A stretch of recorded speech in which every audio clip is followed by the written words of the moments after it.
উকিল বাপ শব্দটা আমি পেশাব করে দিতে বলেছি, উকিল ধরা শব্দটা পেশাব করে দিতে হবে, দিয়ে বলতে হবে যে আমি নরসিংদী জেলার মানুষ, এতদা অঞ্চলে বলছি, আজ থেকে আর বিবাহের বৈঠকে কোনোদিন উকিল ধরিব না, উকিল শব্দটাতে পেশাব করিয়ে দিলাম।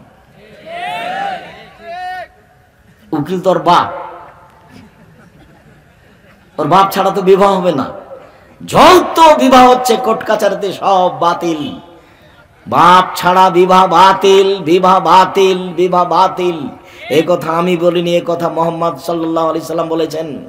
মান্না কাহাত বেগাইরে ইজনে ওয়ালিহা, যে ব্যক্তি বাপ ছাড়া, বাপের অনুপস্থিতিতে, চাচা ছাড়া, চাচার অনুপস্থিতিতে, দাদা ছাড়া, দাদার অনুপস্থিতিতে, নিজ ভাই ছাড়া বা এদের উপস্থিতিতে দায়িত্বশীল ব্যতীত এমনিতেই বিবাহ বসে গেল, সে বিবাহ বাতিল, সে বিবাহ বাতিল, সে বিবাহ বাতিল।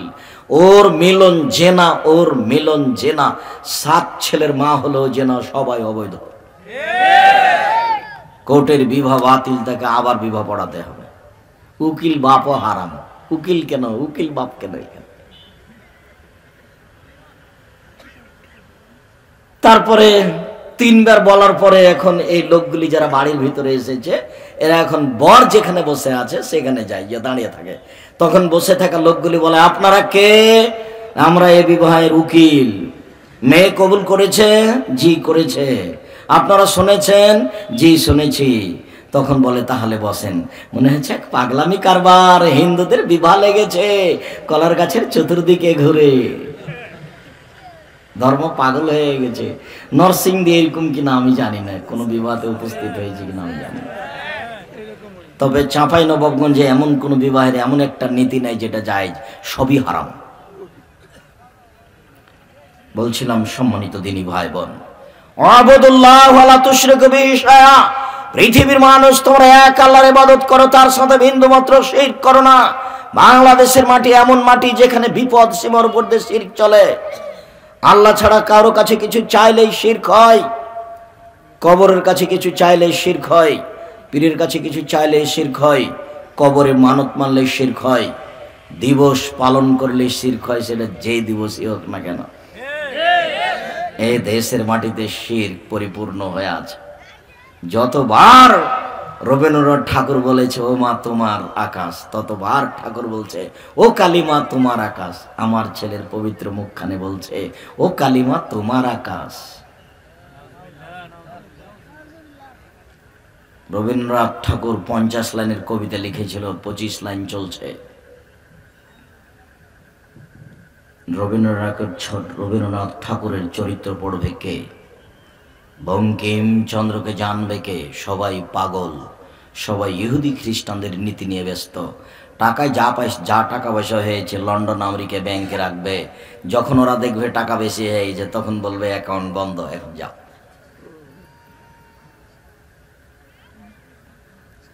চরিত্র পরিবর্তন হয়ে গেছে, কিভাবে ফিরে আসবে আল্লাহ তুমি সহজ করো।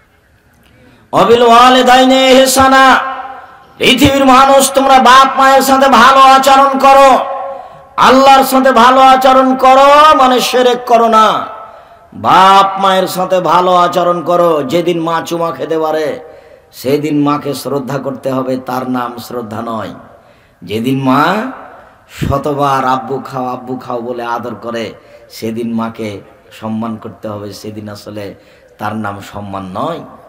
যেদিন সকালে দেখতে পাচ্ছি যে এই বাড়িতে সবচেয়ে খারাপ মানুষ আমার মা, যা কিছু বলে উল্টা বলে, আমার মাকে আমার বউকে অকথ্য ভাষায় গালি দেয়, যা বলছে সবকিছু উল্টা বলছে, পয়সা ইনকাম করি আমি, আর আমার মা আমার বোনের ছেলেকে ভালোবাসে, অবাক কথা, আমাকে দেখতেই পারে না, যা বলে সবই উল্টা উল্টা বলে, এই কথাও ঠিক। এই বাড়িতে সবচেয়ে খারাপ মানুষ আমার মা আর বাপ। সেই দিন বাপ মাকে ভালোবাসার নাম ভালোবাসা। মা উল্টা কথা বলছে, এই কথাই ঠিক, মা উল্টা কথা বলছে, এই কথাই ঠিক। এর পরেও একবারে এরকম শব্দ বলা নিষেধ আছে। ও কত বড় সম্মানী, ছেলের কাছে মেয়ের কাছে এটা ভাষা দিয়ে উল্লেখ করা কঠিন। আর মা যে সময়তে দুধ খাওয়ায় লালন পালন করে ওই সময়কার কষ্ট কেউ ভাবতে পারে না। কদিন পরে মাও ভুলে যায়, ছেলে তো ভুলে যাই। নিজেরটা যখন আবার আসে তখন বোঝা যায় যে একটা বাচ্চা 2 মাসের, কিছু করার ক্ষমতা নাই, কত অসহায়, পেশাব গায়ে লেগে থাক, পায়খানা গায়ে লেগে থাক, কিছুই করার নাই, সব তার মা করে। এরপর মা আজকে শত্রু দেখা যাচ্ছে, এখন নাকি বউ কিছুই সব। মনে হচ্ছে যেন বইয়ের কোলে এই ছেলেটা ধপ করে পড়েছে, এর মা নাই, এর বাপ নাই। আপনি 1000 একটা নতুন টাকা আপনার বউয়ের সামনে আপনার মাকে দিয়েই দেখেন না, তখন আপনি আপনার বউয়ের মুখখান দেখেন কেমন হয়ে গেছেন। মনে হচ্ছে চাকরি ওর, টাকা ওর, অর্থ সম্পদ ওর, আপনার মায়ের মনে হচ্ছে কিছুই নাই। এখানে কিছুই নাই তার, এখানে তার কোনো স্বাধীনতা আছে, ব্যক্তিত্ব আছে, এটা মনে হয় না। আর এত টাকা ইনকাম করেন আপনার মা, তো এটা টাকা সামলাতে পারবে না। তখন আপনি মনে করেছেন যে সব টাকা আমার বউ দেখবে, তো ঠিক আছে দেখুন। একজন সাহাবী এসে বলছেন, আল্লাহর নবী, আমার বাপ মা আমার কাছে কি পায়, কি অধিকার তার? তখন আল্লাহ রাসূল বলছেন, বলো কি? হুমা জান্নাতুকা নারুকা, তোমার বাপ মা তোমার জাহান্নাম, তোমার বাপ মা তোমার জান্নাত, ওরাই তোমার জাহান্নাম, ওরাই তোমার জান্নাত। তোমার বাপ মা তোমার জাহান্নাম, তোমার বাপ মা তোমার জান্নাত, ওরাই তোমার জাহান্নাম, ওরাই তোমার জান্নাত। মায়ের পায়ের নিচে জান্নাতে, কথাই ঠিক। এই সময়ে মাকে শ্রদ্ধা করা খুব কঠিন। যেই সময়ে মা, আমার বৌমা আমার বউকে অকথ্য ভাষায় গালি দেয়।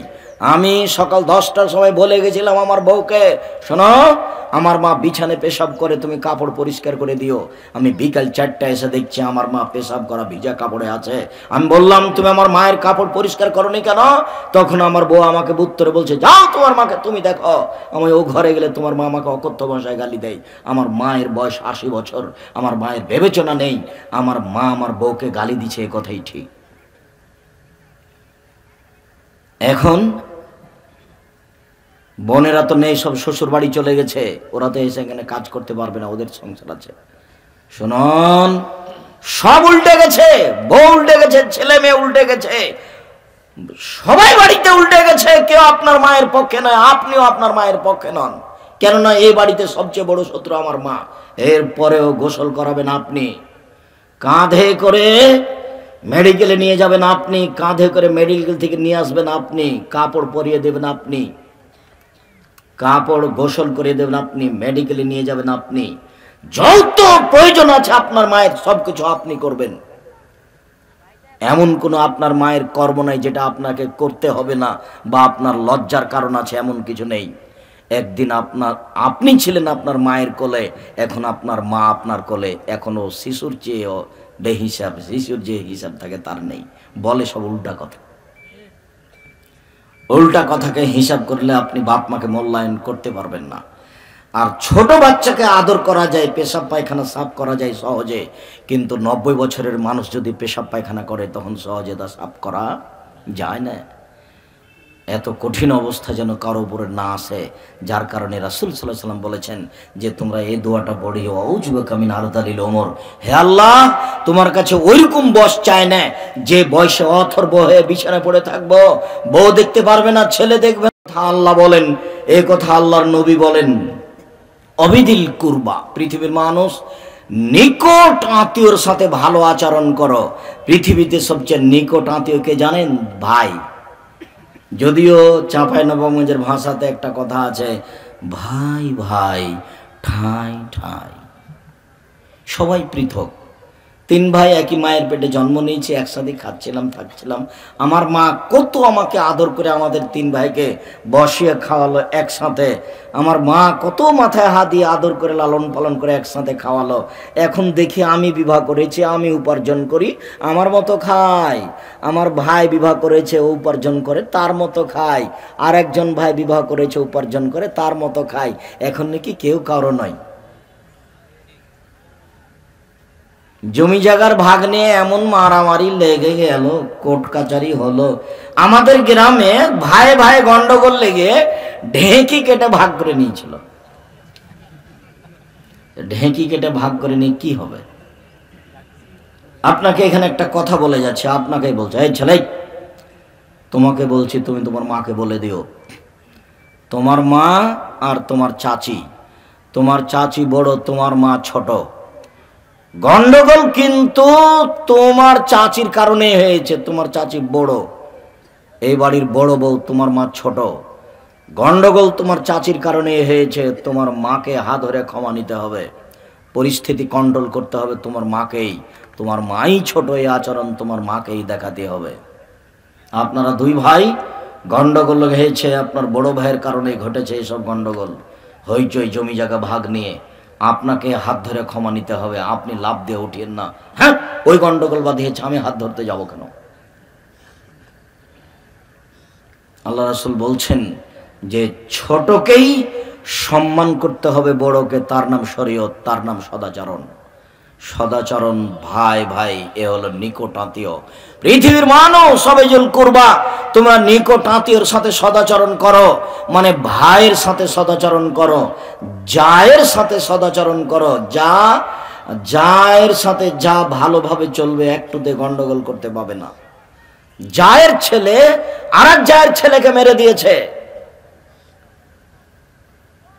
তো যেই জায়ের ছেলে মেরেছে ওই ছেলেটাকে বাদ দিয়ে যেই ছেলেটা কাঁদছে, এই মহিলার উচিত হবে তাকে কোলে নেওয়া, যে ছেলেটা কাঁদছে। কেননা যে ছেলেটা কাঁদছে তার মা পাল্টা গালি দিতে পারে, তখন একে মুখ বন্ধ করতে হবে, ও যা বলছে বলে নে। নইলে ভাই ভাইয়ের সম্পর্ক টিকানো যাবে না। সবচেয়ে কঠিন আল্লাহর সাথে সদাচরণ করা। আল্লাহর সাথে সদাচরণ কেটে যায় শিরক করলে। তারপরে কঠিন বাপ মায়ের সাথে সদাচরণ করা। জোরে বাপ মায়ের সামনে কথা বললে সদাচরণ কেটে যায়। হ্যাঁ তোমাকে বলেছিলাম যে তুমি বাজারে যাও না, তবু তুমি গেলে কেন, এরকম ভাষা বললেই সদাচরণ কেটে গেছে। তারপরে সদাচরণ হলো ভাইয়ের সাথে। ভাই আগে কথা বন্ধ করেছে, সেই জন্য আমিও বন্ধ করেছি, কথাই বলি না। অবেদিল কুরবা ওয়াল ইয়াতামা, এতিমের সাথে সদাচরণ করো। এবার ওই কথাটি এসেছে যা সহজেই জান্নাত পাওয়া যায়।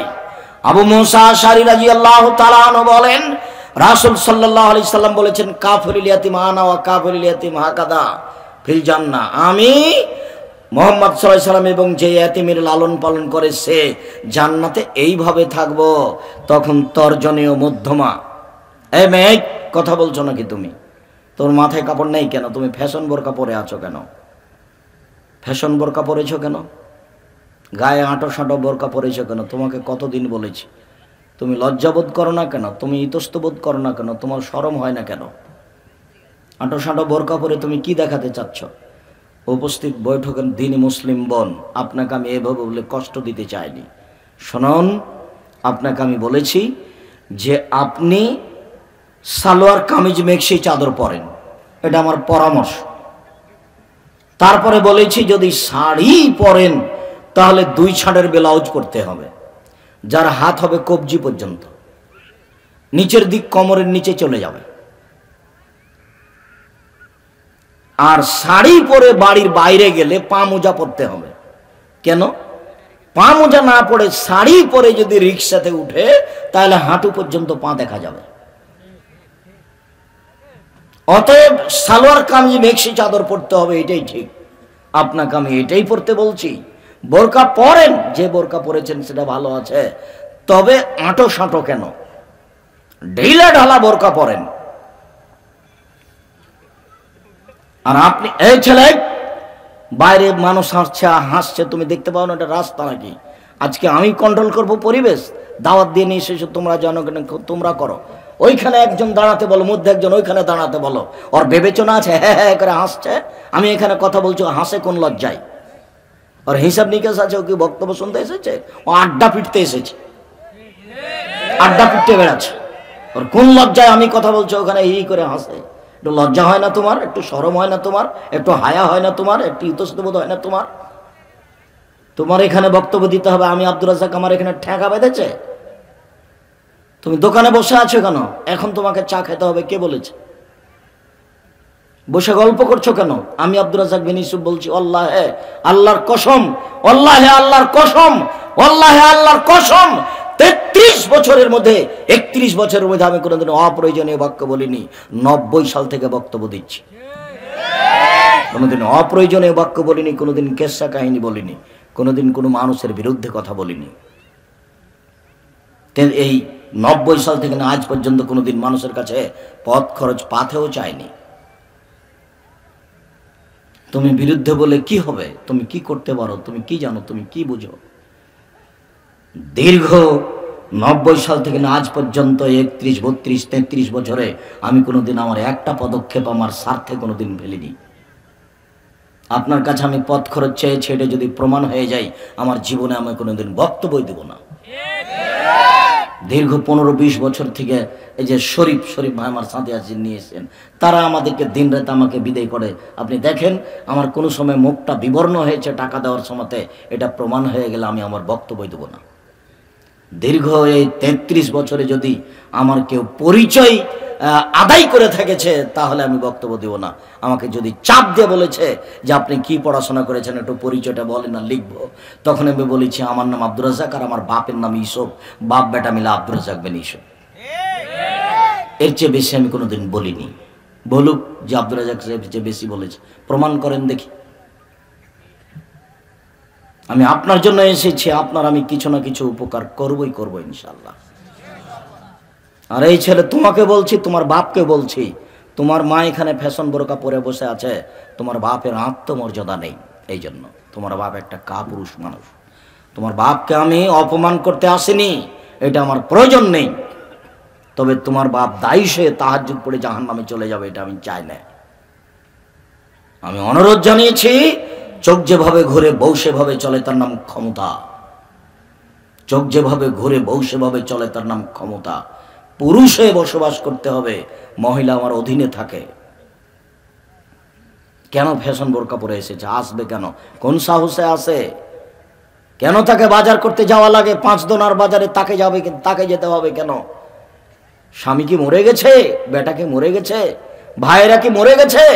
দেশবাসী মরে গেছে নাকি? তাকে বাজারে যেতে হয় কেন? কোন লজ্জায় যায়? তার আত্মমর্যাদা নেই? আত্মমর্যাদা থাকা দরকার। কই, আমরা তো কোনোদিন হাট বাজারে যাই না, চলছে তো আমাদের, আমরা তো বেঁচে আছি, বেঁচে তো আছি পৃথিবীতে। আত্মমর্যাদা থাকা দরকার একটু। আব্দুর রাজ্জাক সাহেব, আত্মমর্যাদা কি? আত্মমর্যাদা বুঝো না? 1 মিনিট। উমর রাদিয়াল্লাহু তাআলা আনহু, আল্লাহ রাসূল জান্নাতে ঘুরছিলেন স্বপ্নে, একটা ঘর দেখলেন, খুব দামি টকটকে ঝকঝকে ঘর।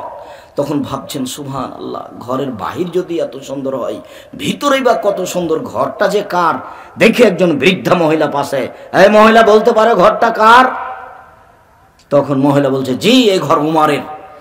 তখন আমার মনে হলো যে আমি একটু ঘরটার ভিতরটা দেখি, কিন্তু মনে পড়লো উমারের আত্মমর্যাদা। এত বড় মানুষের ঘরে ঢুকবো কি করে? তার একটা দাম আছে, তার একটা মর্যাদা আছে। আমি তার আত্মমর্যাদাকে হিসাব করে ঘরে ঢুকতে পারিনি। এর নাম আত্মমর্যাদা। বোঝা গেল না আত্মমর্যাদা কাকে বলে? আল্লাহর নবী একদিন উটের পিঠে চড়ে চলে যাচ্ছেন, তখন আবু বকর সিদ্দিক রাদিয়াল্লাহু তাআলা আনহুর বড় মেয়ে আসমা, যার স্বামী হচ্ছেন জুবায়ের, গরিব মানুষ। তো আসমা ওই জমিতে গিয়ে খেজুর ডাল কেটে খেজুর ডালের বোঝা মাথায় করে বাড়ি চলে যাচ্ছে। তখন আল্লাহর নবী বললেন, আসমা তুমি কি আমার উটের উপরে আসবে? আসো, তুমি একটা বোঝা মাথায় করে যাচ্ছ। তখন আসমা বলছেন, না, আমি আমার স্বামীর আত্মমর্যাদাকে হিসাব করি, আমি আর একজন পুরুষের উটের পিঠে উঠতে পারি না। আমার স্বামীর আত্মমর্যাদাকে আমি হিসাব করি, আমার স্বামী গরিব মানুষ হোক না কেন। এর অর্থ এই নয় যে আমি আর একজন মানুষের উটের পিঠে উঠবো। আমি উঠলাম না, আল্লাহ রাসূল আমাকে কিছু বললেন না, চলে গেলেন। আমি বাড়িতে গেলাম, আমি বললাম, স্বামী জুবায়ের শোনেন, ঘটনা এই, রাস্তায় আল্লাহ রাসূলের সাথে আমার দেখা, আল্লাহ রাসূল আমাকে এইভাবে বললেন। তখন আমি তোমার আত্মমর্যাদাকে হিসাব করে তার উঠে উঠিনি। তখন জুবায়ের বলছেন, শোনো আসমা, রাসূলের পিছনে উঠলে আমার আত্মমর্যাদার কারণে তোমার বাঁধে ঘা লাগে, তোমাকে কথা ঠিক, তবে তুমি যে খেজুরের আটি বোঝা মাথায় করে চলে আসো মহিলা মানুষ হয়ে, এইটা আমার আত্মমর্যাদাতে আরো বাঁধে, এটা আমাকে আরো কঠিন লাগে। এখনো বুঝাতে পারলাম না আত্মমর্যাদা কাকে বলে।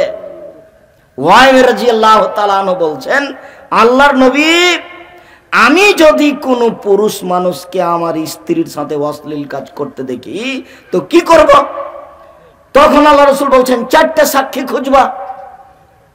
তখন বলছেন বলেন কি, এই সময় আমি কোথায় সাক্ষী খুঁজে বেড়াবো? বলে তুমি যদি সাক্ষী খুঁজতে না পারো তো মুখ খুলবে না, নাহলে তোমাকেই পিটাবো আসে লাঠি। তখন বলছেন আল্লাহ রাসূল আমার আত্মমর্যাদাতে বাধা দেয়, ওরকম আমি দেখলে আমি তাকে মেরে দেবো, তারপরে কোনো কথা, ওকে তরবারি দিয়ে মারবো। তখন আল্লাহ রাসূল বলছেন দেখছো দেখছো তোমরা উমাইরের আত্মমর্যাদা কেমন। শোনো, উমাইরের আত্মমর্যাদাতে যেমন বা ঘা লেগেছে বইয়ের সাথে আর একজনকে অশ্লীল কাজ করবে, সেই জন্য তার চেয়ে আত্মমর্যাদা আমার বেশি, আমার চেয়ে আত্মমর্যাদা আল্লাহর বেশি। আল্লাহ যখন কাউকে জেনা করতে দেখে তখন তার আত্মমর্যাদাতে ঘা লাগে। ছি ছি ছি, আমি তো নারীর ব্যবস্থা করেছি, আমি তো বইয়ের ব্যবস্থা করেছি, বই 1টা করুক না, 2টা করুক না, 3টা করুক না, 4টা করুক না, আগে সে জেনা করতে গেল কেন? এইটা দেখে আল্লাহর কাছে সবচেয়ে বেশি আত্মমর্যাদা বাঁধে। এর নাম আত্মমর্যাদা। তোমার মা এখানে ছোট ব্লাউজ পরে শাড়ি গায়ে দিয়ে পরে বসে আছে, ছোট ব্লাউজ গায়ে দিয়ে, যার হাতে পর্যন্ত গোটাটাই ফাঁকা। তোমার বাপের আত্মমর্যাদা থাকলে এটা সম্ভব হতো না। আমাদের বউয়েরা যদি কোনোদিন বাজার গেছে এরকম শুনেনি তাহলে তো অজ্ঞানে পড়ে যাবে। ইন্নালিল্লাহি ওয়া ইন্না ইলাইহি, একই কথা। আর তোমার মা আসকারা মাস্কারা চোখে লাগিয়ে মুখে লাগিয়ে আর একজনের রিক্সায় উঠে চলে যাচ্ছে ঢং ঢং করে বাজারে, আর তোমার বাপকে কোনো কিছুই লাগে না। তার মানে বুঝে না ওরা অন্তর আছে, বুঝে না, দেখে না ওরা চক্ষু আছে, দেখে না, শোনে না ওরা কান আছে, শোনে না। উলাইকা কালানাম, তারা পশু প্রাণীর মতো, তারা গরু ছাগলের মতো, তারা কুকুর শ্রীগালের মতো, বালু হাজাল বরং তার চেয়ে খারাপ। এর নাম পশু প্রাণীর জীবন। অসম্ভব হতে পারে না আপনার বউ এভাবে বসে আছে, আপনার মেয়ে ভাবে উপস্থিত বৈঠকের দিনই মুসলিম বোন, আপনাকে আমি এই বলে কষ্ট দিতে চাইনি। আপনার জন্য জান্নাত সহজ, আপনার জন্য জান্নাত যত সহজ পুরুষের জন্য জান্নাত তত সহজ নয়। আপনার জন্য জান্নাত যত সহজ পুরুষের জন্য জান্নাত তত সহজ নয়। দেখুন 4টা কাজ করলে জান্নাতের 8টা দরজা খোলা। এমন কোনো কাজ পৃথিবীতে নেই যে কাজ পুরুষ করতে পারলে তার জন্য জান্নাতের সব দরজা খোলা। এমন কোনো কাজ পুরুষের জন্য নেই। আপনি 4টা কাজ করলেই জান্নাতের সব দরজা খোলা। 1 সালাত খামসাহা, 5 ওয়াক্ত নামাজ পড়বেন, সালাত আদায় করবেন। 2 সমাত শাহরাহা, রমজান মাসের রোজা সিয়াম থাকবেন। 3 আতাত বালাহা, স্বামীকে মেনে চলবেন, তিতা লাগলেও মিঠা লাগলেও স্বামীকে মেনে চলবেন। 4 আহনাস ফারজাহা, জেনায় লিপ্ত হবেন না, জান্নাতের সব দরজা খোলা।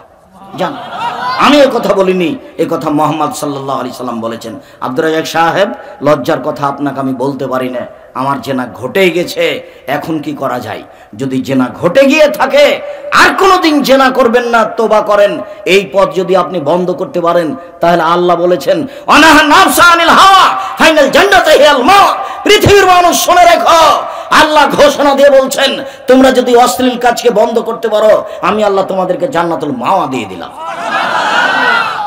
পুরুষ নারী যদি অশ্লীল কাজ বন্ধ করতে পারে, অতএব বোকা ছেলে তোমাকেই বলছি, এই বোকা মেয়ে তোমাকেই বলছি, এই বড় মোবাইল হাতে নিয়ে ল্যাংটা মেয়ে দেখে জেনা দেখে পরকাল ধ্বংস করিয়েন না।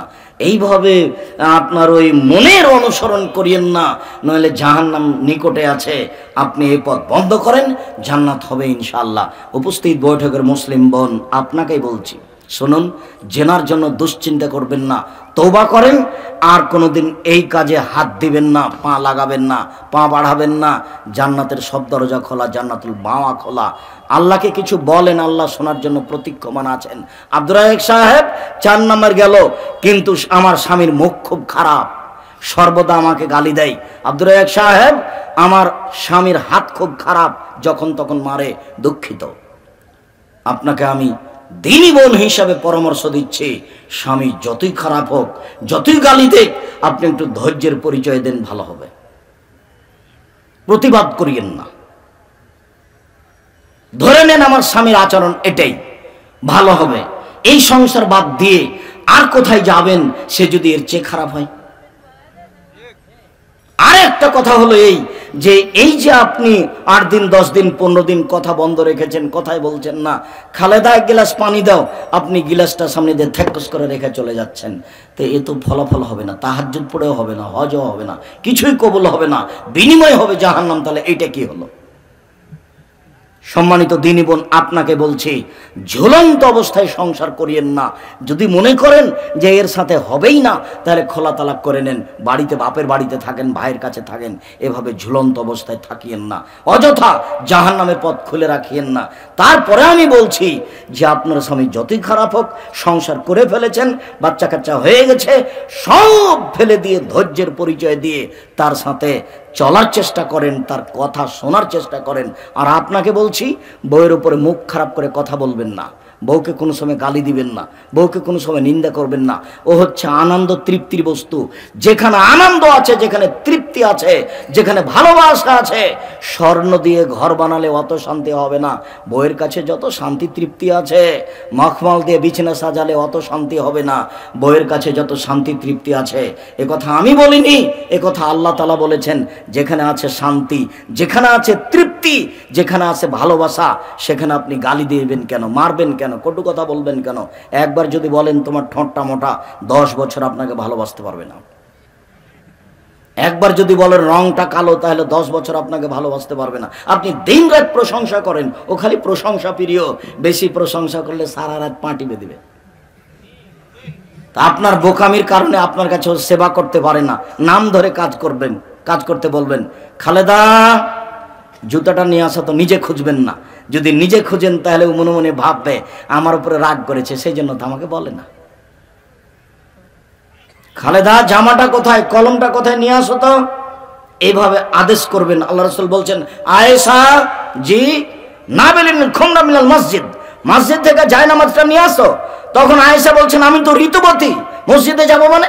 আরে ঋতু হলো তো কি হলো, তোমার হাতে হাইজ লেগে আছে নাকি? মসজিদে যাও, জায়নামাজ নিয়ে আসো, আমাকে দাও। এ দেখেন আল্লাহ নবী আদেশ করছেন, আয়েশা জি হালুমিল মুদি ও সাজিহা, ছুরিটা নিয়ে আসো তো, ধারালো করে নিয়ে আসো। এ দেখেন আয়েশা আল্লাহ নবী আয়েশাকে আদেশ করছেন।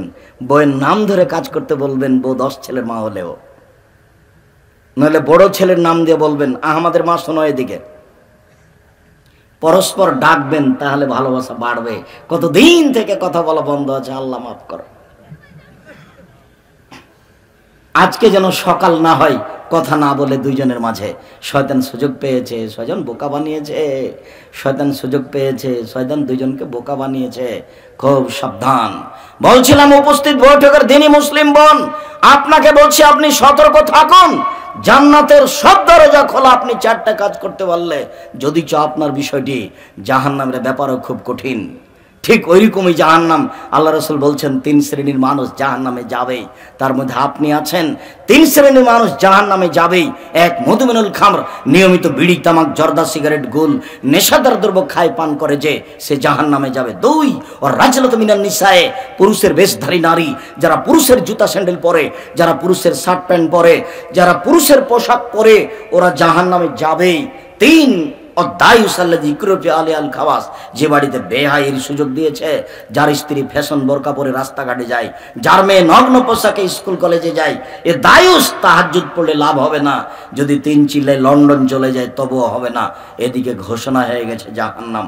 তওবা করে পথ থেকে ফিরে আসতে হবে। শুনুন উপস্থিত বৈঠকের দিনই মুসলিম বোন, আপনার জন্য জান্নাত সহজে, কথাই ঠিক।